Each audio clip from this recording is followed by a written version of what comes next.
ဒီ lecture နေစပြီးတော့ကျွန်တော် Microsoft ရဲ့ product တစ်ခုဖြစ်တဲ့ Microsoft Excel ကိုကျွန်တော်စတင်ပြီးတော့သင်ကြားပေးတော့မှာဖြစ်ပါတယ်ဆိုတော့ Microsoft Excel ကိုဘယ်နေရာမှာအသုံးပြုရှိလဲဘယ်လိုအသုံးပြုလေးရှိလဲဆိုတာကိုကျွန်တော်အရင်ဆုံးပြောပြပေးတော့ပါမယ်ဆိုတော့ဗဟုသုတအနေနဲ့ဒီ Microsoft Excel နဲ့ Google ရဲ့ product တစ်ခုဖြစ်တဲ့ဒီ sheet ပေါ့နော်ဒီ sheet နဲ့အတူတူပါပဲပြီးတော့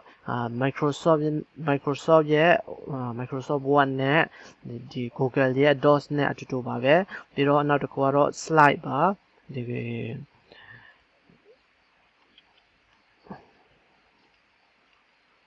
ကောင် PowerPoint ပေါ့နော် Microsoft PowerPoint နဲ့ဒီကောင် slide နဲ့အတူတူပါပဲ sheet နဲ့ Excel နဲ့တူတယ်ပြီးတော့ Word ဒီ Docs နဲ့ဒီ Word နဲ့အတူတူပါပဲဆိုတာကိုကျွန်တော်ပြောပြချင်ပါတယ် sheet ကိုဖွင့်လိုက်မယ်ဆိုရင်တော့ Google ရဲ့ထုတ်ကုန်တစ်ခုပေါ့နော်Excel တစ်ခုလို့အဲ့လိုတကူအသုံးပြုလို့ရတယ်ပေါ့နော်တချို့ company တွေကတော့ဒီ Microsoft product တွေကိုမသုံးဘဲနဲ့ဒီ Google ရဲ့ product ကိုအသုံးပြုလို့ရှိပါတယ်ဆိုတော့ Microsoft Excel လို့ဘယ်နေရာတွေမှာအသုံးပြုလဲအဓိကအားဖြင့်တို့ဆက်စချင်းထုတ်တုံးကဆက်ရင်းစရာတွေလို့ဖို့ကဏ္ဍတွေတွက်ချက်ပိုင်းတဲ့နေရာမှာတွေအသုံးပြုလို့ရှိပါတယ်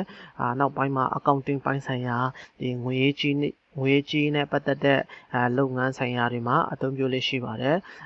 တော်တော်လေးလည်းကျေပြန့်ပါတယ်ခုနောက်ပိုင်းမှာဆိုရင်တော့ဒီ company တစ်ခုရဲ့ HR department လို့ခေါ်တဲ့နေရာတွေမှာအသုံးပြုလို့ရှိပါတယ်ဝန်ထမ်းဦးရေတွေပြီးတော့ဝန်ထမ်းတွေတက်မတက်ပဲဒီဟိုတွေနဲ့တုံးပြီးတော့ဒီ fingerprint တွေနဲ့အသုံးပြုပြီးတော့ဒီကောင်တွေနဲ့ချိတ်ဆက်ပြီးတော့ဒီကောင်ကို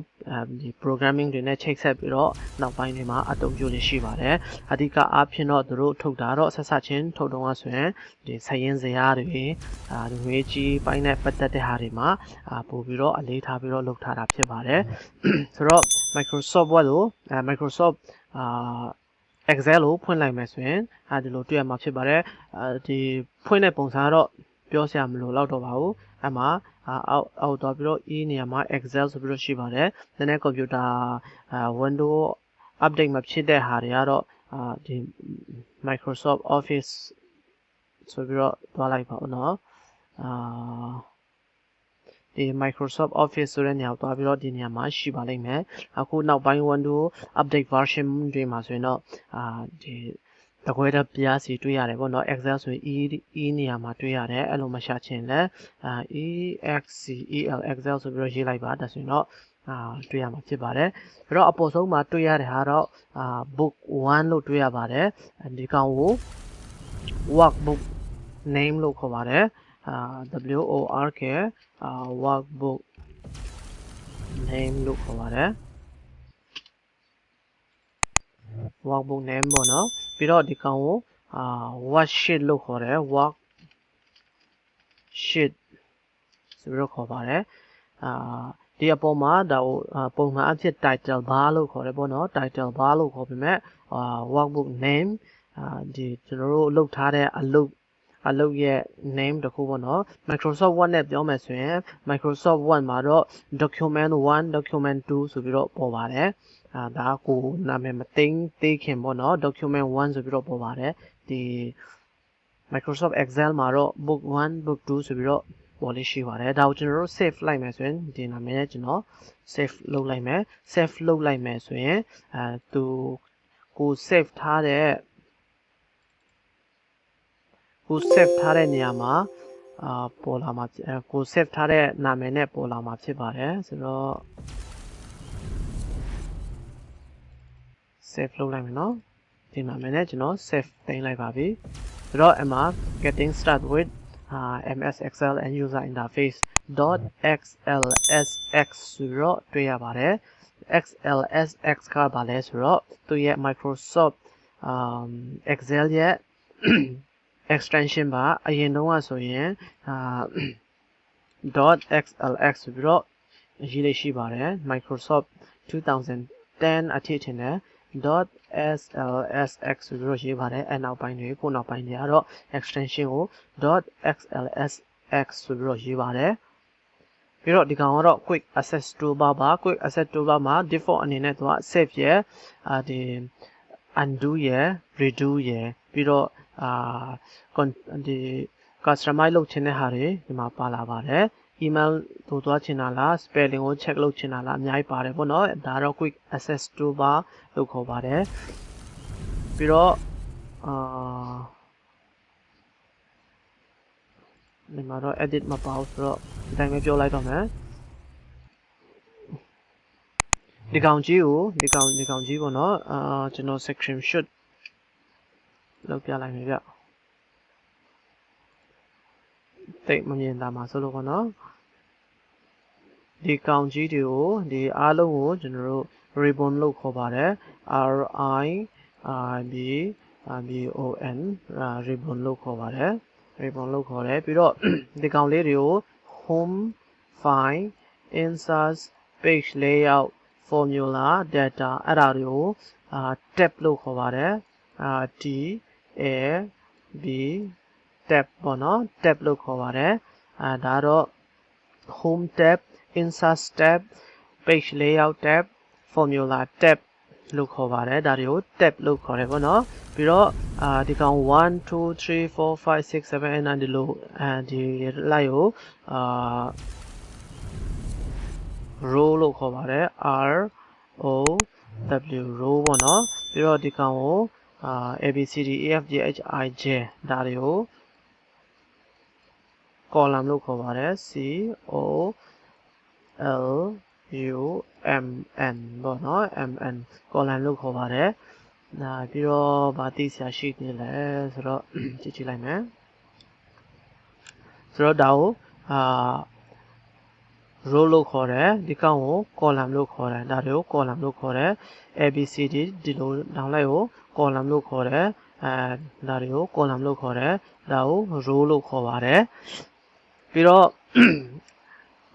ကျွန်တော်တို့ select လုပ်တဲ့အချိန်မှာဒီလို select လုပ်လိုက်ရင်ကို select လုပ်လိုက်တဲ့နေရာကို active cell လို့ခေါ်ပါတယ်ဆိုကြပါစို့ဒါဆိုရင် S C T I V Eဒါမပြောခင်မှာကျွန်တော်တို့ဒီအကွက်လေးတွေကို cell လို့ခေါ်ပါတယ်ဒါကို C L cell မြန်မာလို့ဆိုရင် cell အကွက်အဲ့လိုပြောလို့ရှိရပါတော့ဒါပေမဲ့အကွက်လို့ပြောလိုက်တာနဲ့ cell ပေါ့နော် cell ဆိုရင် cell လို့ပြောလိုက်ရင်လုံလောက်ပါပြီ cell တစ်ခုကို select လုပ်လိုက်ပါဆိုရင်တော့ဒါကိုအဲ့လို select လုပ်တာပေါ့နော်အင်္ဂလိပ်လိုက cell မြန်မာလို့ဆိုရင်အကွက်လို့ပြောမှာပါပြောရမှာကိုကျွန်တော်တို့မြန်မာဗမာလိုက cell အကွက်လို့ခေါ်လို့ရှိပါတယ်ဒါတော့ဒီလိုအဲ့လိုကာစာလေးရှိနေတဲ့နေရာကိုကျွန်တော်တို့ select လုပ်လိုက်တဲ့နေရာကို active cell လို့ခေါ်ပါတယ် active cell နောက် active cell လို့ခေါ်တယ်ပေါ့နော်နောက်တစ်ခုကတော့ B ဒါcolumn B မှာရှိရပေါ့နော် column B မှာရှိတယ် column B မှာရှိတဲ့ column B နဲ့ row number 4နေရာမှာရှိတဲ့နေရာကို B4 လို့ခေါ်ပါတယ် B4 ပေါ့နော်အဲ့မှာကြည့်လို့ရပါတယ်B4 လို့ခေါ်ပါတယ် B နေရာမှာရှိတယ်ပြီးတော့ row နေရာ5နေရာမှာရှိတဲ့ဟာကို B5 လို့ခေါ်ပါတယ်ပြီးတော့ Excel မှာrow ဘယ်နှခုရှိလဲ column ဘယ်နှခုရှိလဲဆိုတာကိုကျွန်တော်ပြောပြပေးသွားပါမယ် control ကိုနှိပ်လိုက်ပါ control ကိုနှိပ်ပြီးတော့ down arrow ကိုနှိပ်လိုက်မယ်ဆိုရင်တော့ column အရေအတွက်row အရေအတွက်ပေါ့နော်တသိန်းကျော်ရှိပါတယ်ခု10ရာတန်းကျော်ရှိပေါ့နော်1 million ကျော်ရှိပါတယ်ခု10ရာထောင်တောင်းသိန်းတန်းတန်းနဲ့4,8586ရှိတယ်ပေါ့နော်အဲ့လောက်ရှိတယ်ဒါတွေအားလုံးအသုံးပြုဖို့မလွယ်ပါဘူးMicrosoft ဒီ Excel loader ထက်ကိုပို့ပြီးတော့ထည့်ပေးထားတာဖြစ်ပါတယ်ဆိုတော့အပေါ်ဆုံးကျွန်တော်ပြန်သွားကြည့်လိုက်မယ် column အရေအတွက်ဘယ်လောက်ရှိလဲ column အရေအတွက်ကတော့ A B C D F G H I J K အဲ့လိုသွားတယ်ပေါ့နော်ဒီမှာ Z Z Z T ရှိရပေါ့နော် Z T Z နဲ့ Z ပြီးရင်AA AB AC AD AE အဲ့လိုသွားပါတယ် AE သွားပြီးရင် B ပေါ့နော် B ပြီးရင်AZ T ပြီးရင် BA BB BC အဲ့လိုသွားပါတယ်အဲ့လိုအများကြီးသွားပါတယ်1,600ကျော်ရှိပါတယ်1,600ကျော်ပေါ့နော် XFD အထိရှိပါတယ်ဆိုတော့ column အရေအတွက်ကတော့3တာနည်းတယ်ဘာဖြစ်လဲဆိုတော့အကြောင်းအရာတွေကိုကျွန်တော်တို့အရင်ရေးလေးရှိတယ်အကြောင်းအရာတွေဒီလို column အလိုက်မှာရေးလေးရှိတယ်ပြီးတော့အောက်ဘက်မှာ ဒီအကြောင်းအရာနဲ့ပတ်သက်တဲ့ detail တွေကိုရေးလေးရှိတဲ့အတွက်ကြောင့်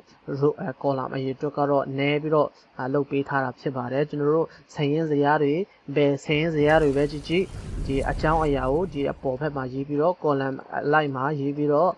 ဒီ